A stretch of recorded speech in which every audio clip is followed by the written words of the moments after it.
안녕하세요. 오늘은 성경 에스겔 43장을 좀 깊이 들여다볼까 하는데요. 하나님의 영광이 성전으로 돌아오는 정말 극적인 장면으로 시작합니다. 네, 맞습니다. 이게 동쪽에서부터 마치 그 엄청난 물소리 같이 영광이 임하는데 온 땅이 그 빛으로 환해지는 그런 모습이잖아요. 네, 맞아요. 에스겔 선지자는 이걸 보고 이전에 봤던 그 환상이랑 같구나 느끼면서 그냥 땅에 엎드릴 수밖에 없었다고 하죠. 여기서 우리가 좀 주목해야 할 점은 그 하나님의 영광이 동문을 통해서 성전으로 직접 들어온다는 거예요. 그리고 성전 안에 가득 차는 모습. 동문으로요? 그게 특별한 의미가 있나요? 그렇죠. 예전에 영광이 떠나실 때도 동문으로 나가셨다는 해석이 있거든요. 그러니까 들어오실 때도 동문으로 오시는 건데 이게 단순한 환상이 아니라 하나님께서 정말로 다시 이스라엘 가운데 거하시겠다. 그런 강력한 의지를 보여주시는 거죠. 와, 다시 돌아오시겠다. 근데 이게 그냥 돌아오시는 걸로 끝나는 게 아니라고요. 뭔가 조건 같은 게 있나요? 네, 바로 그 점인데요. 이 거룩한 임재에는 조건이 따릅니다. 그렇군요. 하나님께서 에스겔한테 여기가 내 보좌고 내가 영원히 이스라엘 족속 가운데 있을 곳이다. 이렇게 선언하시면서도 동시에 과거에 그들이 저질렀던 잘못들 있잖아요. 우상 숭배나 특히 왕들의 시체를 성전 가까이에 둬서 당신의 거룩한 이름을 더럽혔다. 이런 걸 아주 날카롭게 지적하시더라고요. 맞아요. 정말 강렬한 메시지죠. 하나님과 백성 사이를 가로막았던 그 담, 그러니까 죄악을 이제는 멀리 치워야 한다. 이렇게 말씀하시는 거예요.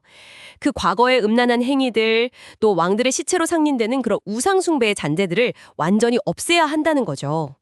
그래야만 하나님께서 그들 가운데 영원히 계시겠다고 약속하시는 거군요. 네, 그렇습니다. 결국 회개하고 삶을 정결하게 하는 것. 이게 하나님의 임재를 위한 필수 조건이다. 이걸 강조하시는 부분이에요. 그래서 에스겔한테 이 성전의 모습을 보여주면서 백성들이 이걸 보고 스스로의 죄악을 좀 부끄러워하고 또 앞으로는 이 성전의 법도랑 규례를 잘 지키도록 가르치라고 하시는 거군요. 정확합니다. 백성들이 진심으로 자기들의 잘못을 부끄러워할 때 그때 비로소 이 성전의 모든 세부 규정들, 출입구나 법도 같은 것들을 가르쳐서 기록하고 지키게 하라고 명하시는 거죠. 그러면서 산 꼭대기에 있는 성전터 전체가 지극히 거룩하다. 이게 바로 성전의 법이다. 이렇게 선언하시거든요. 결국 거룩함의 회복이 핵심인 거예요. 그렇군요. 그리고 바로 이어서 나오는 그 번제단에 대한 설명은 정말 놀랄 정도로 상세하더라고요. 그 팔꿈치에서 손가락까지 길이에다가 손바닥 넓이를 더한 자라는 단위를 쓰면서 제단 각 부분의 높이, 너비를 아주 구체적으로 알려주잖아요. 네, 맞아요. 예를 들어서 그 번제하는 바닥은 네모 반듯하게 가로 세로 길이가 각각 12척, 너비도 12척이라고 하죠. 왜 이렇게까지 자세하게 설명하는 걸까요? 뭔가 특별한 이유가 있겠죠? 이 세밀한 측정하고 규례는요, 성전과 제단의 거룩함을 유지하는 게 얼마나 중요한지, 또 하나님께 드리는 예배가 얼마나 정해진 법도에 따라 엄격하게 이루어져야 하는지를 보여주는 거라고 할 수 있어요. 인간적인 생각이나 임의대로 하는 걸 철저히 배제하고 오직 하나님이 정하신 기준만이 예배의 근거가 된다는 걸 강조하는 거죠. 제단 하나를 만드는데도 이렇게 하나님의 기준이 철저하게 적용되는 거군요. 네. 그리고 이어서 나오는 7일간의 봉헌 의식도 중요해요. 속죄 제물을 드리고 피를 뿌려서 제단을 정결하게 하는 과정인데요. 이게 하나님의 그 절대적인 거룩하신 그리고 그 앞에 나가는 우리가 어떤 자세를 가져야 하는지를 상징적으로 보여주는 거죠. 죄 있는 상태로는 나아갈 수 없으니까 반드시 정결하게 되어야 한다는 겁니다. 그래서 7일 동안 매일 속죄 제물을 드리면서 제단을 깨끗하게 하는 그 과정을 거쳐야만 8일째부터 비로소 하나님께서 번제랑 감사제를 받으신다고 하시는 거군요. 그렇습니다. 그 정결 의식이 다 끝나야 제단이 비로소 하나님께 거룩하게 구별되고 봉헌되는 거예요.